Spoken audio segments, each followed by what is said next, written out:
Halo, Assalamualaikum teman-teman yang ada di YouTube. Bagaimana kabarnya? Saya doakan semoga diberikan kesehatan dan kelancaran dalam mencari rezeki yang halal. Amin ya rabbal alamin. Teman-teman, berjumpa lagi dengan saya di channel saya ini, Logika Bang Brol. Channel yang berusaha memberikan sedikit edukasi, sedikit motivasi, tidak ingin merasa yang paling benar sendiri atau ingin menggurui, apalagi merugikan pihak manapun teman-teman ya. Tapi jika pihak tersebut merugikan pihak lain, maka siap-siaplah untuk saya bahas di setiap konten yang saya sajikan. Seperti itu teman-teman ya. Dan tak lupa saya mengucapkan kepada teman-teman muslim wal muslimah lainnya, selamat menunaikan ibadah puasa. Semoga puasa kita di tahun ini lebih membawa berkah dan membawakan kebaikan ya teman-teman ya, seperti itu. Baik teman-teman, cuaca hari ini bisa dikatakan sangat amat cerah teman-teman ya. Semoga juga kecerahan cuaca hari ini berdampak pada usaha teman-teman ya dalam mencari rezeki atau juga menyelesaikan setiap urusan yang kalian kerjakan teman-teman. Dan pada kesempatan kali ini saya ingin membahas ya, ini bukan tentang pinjol teman-teman ya, melainkan ya masih rekanan lah. Rekanan dalam arti apa ya, menggunakan dana yang mungkin bukan dana kita teman-teman, tetapi bisa digunakan terlebih dahulu, bayar kemudian hari ya. Nah, kalau teman-teman masih ingat di salah satu konten saya beberapa bulan yang lalu, mohon maaf teman-teman ya, kondisi saya kurang fit, tetapi saya tetap akan berusaha maksimal dalam membawakan konten saya. Wah, doakan aja saya cepat sembuh teman-teman ya, terima kasih. Di salah satu konten saya yang membahas tentang jangan percaya pihak ketiga. Di situ saya membahas tentang aplikasi dari racing yang bernama Home Credit Indonesia teman-teman ya. Yang dimana di situ ada salah satu debitur yang telah membayarkan sisa utangnya kepada pihak ketiga atau debt collector ya. Tetapi ternyata cicilannya tidak berubah teman-teman dan masih tetap tunggakannya. Nah, pada kesempatan kali ini hampir sama dengan HCI teman-teman, tetapi kali ini adalah bisa dikatakan pelakunya adalah aku laku teman-teman ya, aku laku. Nah, bagi sebagian orang aku laku ini juga sudah sangat dikenal teman-teman ya, aplikasi penyedia jasa pay later ya kan, kita pakai dulu bayarnya kemudian hari, seperti itu. Nah, ini saya membaca di salah satu media online ya, atau apa namanya, berita online teman-teman ya. Di sini saya mengkaitkan dengan HCI kemarin, cuma bedanya di sini tidak ada pihak ketiga teman-teman. Ini membayar kepada pihak aku lakunya langsung ya. Nah, kronologisnya kurang lebih seperti ini, saya bacakan ya biar jelas, karena saya khawatir ketika saya mengutip ada yang lupa. Judulnya seperti ini teman-teman. Teganya aku laku sudah bayar lunas pinjaman sebelum jatuh tempo, tapi status tidak berubah dan terkena bunga berjalan sampai sekarang. Nah, seperti itu teman-teman ya. Selamat pagi, puji syukur atas kehadirat Tuhan Yang Maha Esa, dan semoga kalian semua selalu diberikan kesehatan dan rezeki yang melimpah. Pada kesempatan kali ini, saya mau berbagi cerita tentang permasalahan dengan aku laku. Langsung saja, pada tanggal 1 Maret 2023, saya membayar lunas pinjaman periode 1 bulan yang jatuh tempo pada tanggal 9 Maret 2023 senilai Rp2.034.000 melalui virtual account dan transaksi sukses. Saldo rekening terpotong. Setelah itu saya masuk ke aplikasi aku laku, tapi status pinjaman tidak berubah, masih ada tagihan. Kemudian saya CS live chat dengan balasan harus menunggu 1 kali 24 jam dan cek berkala. Nah, di sini kita di awal pemberitaan ini teman-teman ya. Kejadian ini masih di bulan Maret teman-teman. Masih hangat sekali untuk dibahas di bulan ini. Nah, di sini ceritanya pihak yang merasa dirugikan oleh aku laku ini telah membayar lunas pinjamannya dengan periode 1 bulan. Tenornya 1 bulan kan, yang jatuh tempo pada tanggal 9 Maret 2023 kemarin teman-teman, senilai Rp2.034.000. Tetapi ternyata status itu tidak berubah teman-teman, masih ada. Nah, kalau begini kan perbedaannya dengan HCI kemarin, itu ada tunggakan tetapi menyuruh pihak ketiga.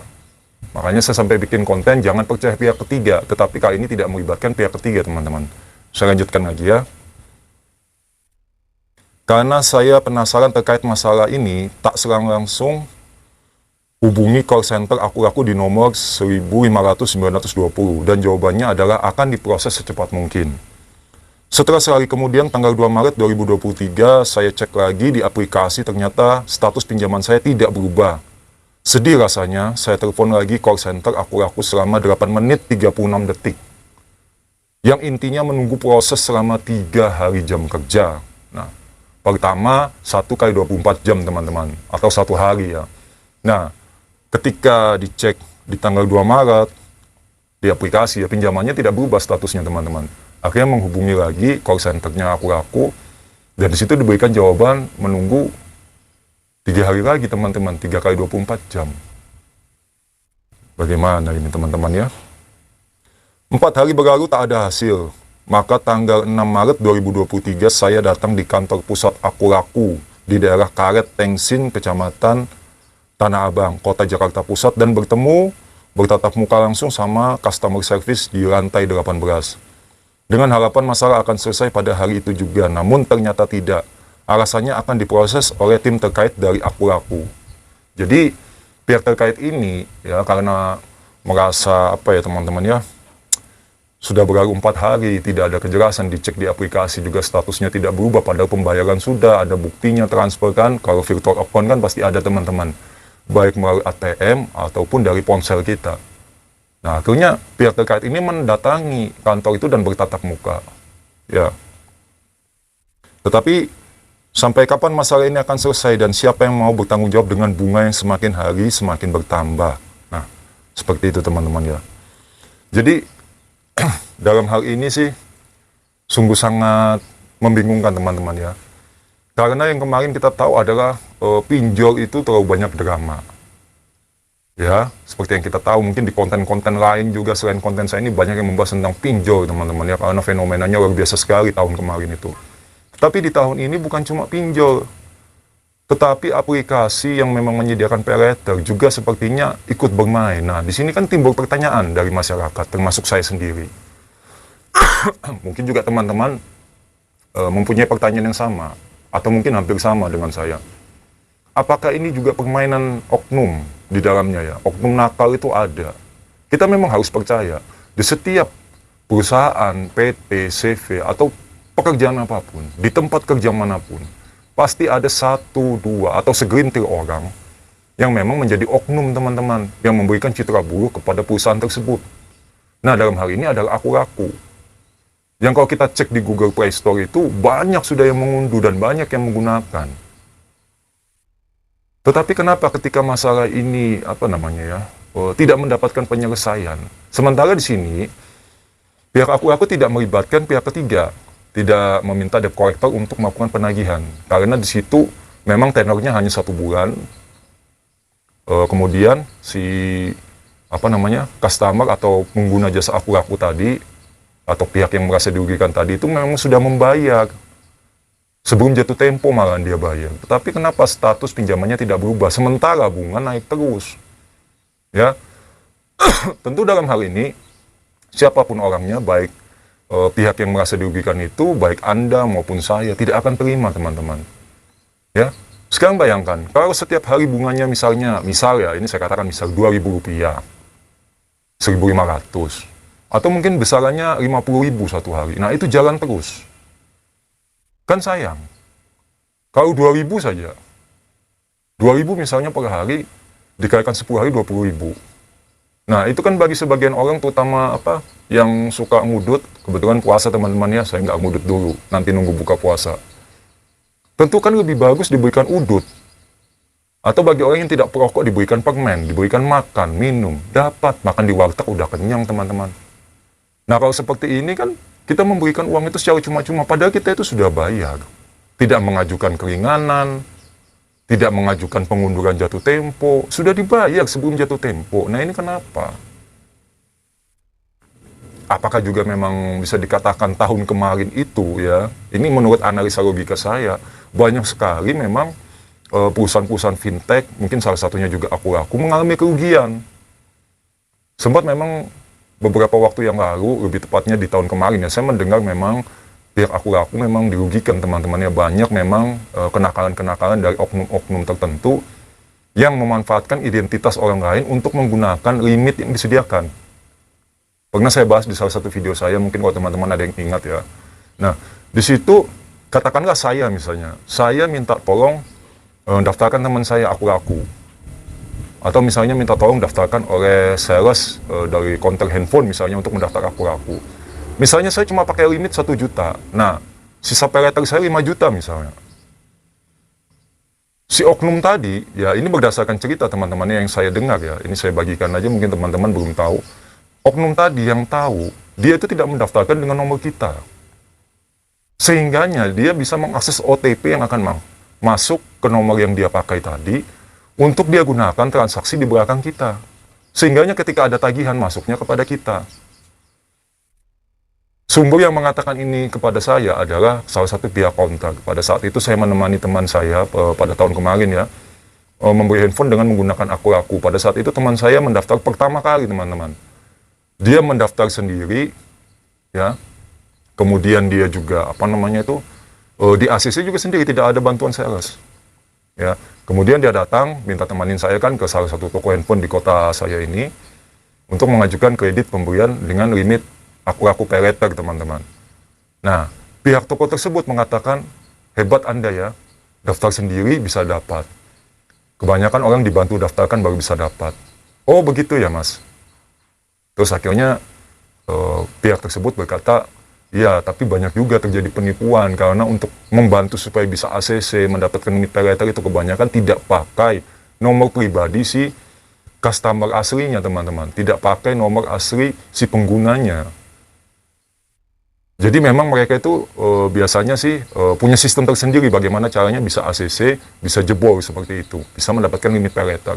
Tetapi mereka mengatakan memang, oh ya ini kita bantu kok, gratis nggak bayar. Tapi di belakang itu mereka akan pakai limit yang sisa tadi yang tidak digunakan oleh si pengguna asli dari aku pay letter itu. Tanpa sepengetahuan si customer-nya, si pemilik akun. Nah, di situ saya dengar info memang, aku merugi sangat banyak sekali, ratusan juta. Yang saya dengar ya, ini yang ngomong dari pihak toko. Nah, kok bisa seperti itu teman-teman? Ya jelas bisa, saya katakan tadi, akan selalu ada oknum-oknum nakal, dimanapun, dan di pekerjaan apapun. Jadi, kita tidak bisa menghantam rata, oh kamu nakal. Nah, kita tidak bisa juga ya mengklaim orang seperti itu. Tetapi memang, realitanya sudah banyak sekali hal seperti itu terjadi ya di sekitar kita ini, apalagi yang berhubungan dengan aplikasi-aplikasi baik itu pinjaman online maupun juga penyedia jasa pay letter seperti aku ini teman-teman. Justru hal seperti ini yang harus kita waspadai.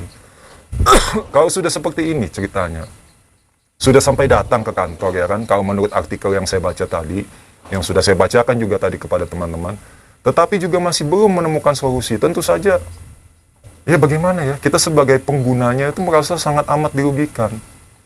Masa kita ini, pihak yang dirugikan, kita datang ke sana mengemis-ngemis, padahal kita tidak memohon untuk amnesti atau pengurangan,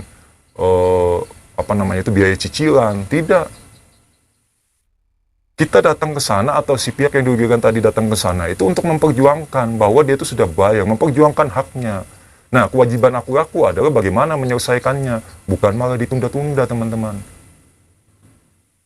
Ya, cuma hal semacam ini memang ketika terjadi seperti ini ada hikmahnya yang bisa kita ambil. Semoga ya itu tidak terjadi kepada diri kita. Makanya terkadang kita tetap harus waspada, teman-teman ya. Kita tidak bisa sekarang berpatokan, oh aplikasi ini aman, aplikasi ini punya nama besar. Tetapi bisa saja di dalamnya tetap ada oknum yang nakal yang memanfaatkan. Karena kita sama-sama tahu teman-teman ya, di tahun sekarang ini memang masih sulit sekali mencari pekerjaan. Kalaupun sudah dapat pekerjaan, ya kebutuhan hidup terkadang lebih tinggi daripada pendapatan teman-teman, daripada gaji yang didapat tiap bulan. Akhirnya apa? Ya melakukan kecurangan seperti itu. Kan lumayan tuh, 2.034.000 atau 2 juta sekian tadi. Kalau dibagi 3 orang kan lumayan, satu orang misalnya 600 ribuan. Sisanya kita pakai buat makan bareng-bareng misalnya. Kan Zaman sekarang itu jangan kata teman-teman 600.000 ya. 10.000, 5.000 itu sangat berarti teman-teman, apalagi jumlahnya 600.000. Tentu banyak pihak yang memang menginginkan mendapatkan nominal seperti itu dengan cara-cara yang curang, jika tidak bisa dengan cara yang baik. Nah, semoga ya, ya semoga dengan adanya konten saya ini bisalah menggugah, atau mungkin nanti tersampaikan juga, saya membantu juga menyampaikan dari artikel yang saya baca tadi, sehingganya pihak aku bisa berbenah diri. Walaupun saya bukan sebagai salah satu usernya atau penggunanya, tetap saja lah, saya berusaha memperjuangkan yang baik menurut saya. Dan saya mendoakan semoga pihak yang merasa dirugikan tadi segera menemukan jalan keluar dan tidak menjadi masalah yang besar di kemudian hari, sehingganya nanti orang sudah membayar lunas, tiba-tiba masih belum berubah status pembayarannya, terus didatangin debt collector. Nah, ini kan yang jangan sampai. Kasihan lah. Masa orang sudah membayar lunas, nanti tidak dianggap lunas, datang debt collector lagi. Selamat siang. Betul dengan Bapak Joni. Wah, nanti seperti itu. Ya, Bapak dari mana? Saya dari aku. Wah, seperti itu. Ya kan? Drama-dramanya nggak jauh dari itu. Nanti nunjukin, ayo harus bayar lunas. Nah, itu kan drama-drama yang sudah sering terjadi di beberapa tahun belakangan ini, teman-teman ya. Nah, semoga di tahun ini drama tentang pinjaman online, drama tentang aplikasi penyedia jasa pay later ini tidak terlalu banyak lah, teman-teman lah. Kasihan, masyarakat semua sedang lagi susah, lagi berupaya mencari keuntungan untuk diri sendiri. Jangan sampai nanti ada oknum-oknum nanti yang juga ikut cari untung di dalamnya. Sebetulnya kita menggunakan pay later itu rugi, teman-teman. Ya, karena selalu ada bunganya. Nah, ini kita sudah pakai pay later, terus dibodohi oleh oknum-oknum nakal. Ya, tambah rugi lagi. Ya, sudah jatuh ketiban tangga pula. Seperti itu peribahasanya, teman-teman. Baik, teman-teman. Sampai di sini dulu di video saya kali ini. Semoga membawa manfaat, teman-teman ya. Semoga yang saya bahas ini juga nanti bisa memberikan pemahaman kepada teman-teman untuk selalu berhati-hati. Jangan mudah percaya pada aplikasi apapun zaman sekarang, maupun dia sudah punya nama besar, maupun dia penggunanya banyak, tetap kita harus ingat, akan selalu ada oknum-oknum nakal di dalamnya. Terima kasih saya ucapkan kepada teman-teman yang sudah menyaksikan video saya ini dari awal hingga akhir. Semoga kuota yang kalian gunakan, ya, kuota di warung kopi, kuota di kafe-kafe tempat kalian nongkrong, dan juga kuota provider yang kalian gunakan, selalu membawa manfaat kepada saya dan juga kepada teman-teman Logika Bang Bro. Saya pamit undur diri dulu. Assalamualaikum warahmatullahi wabarakatuh.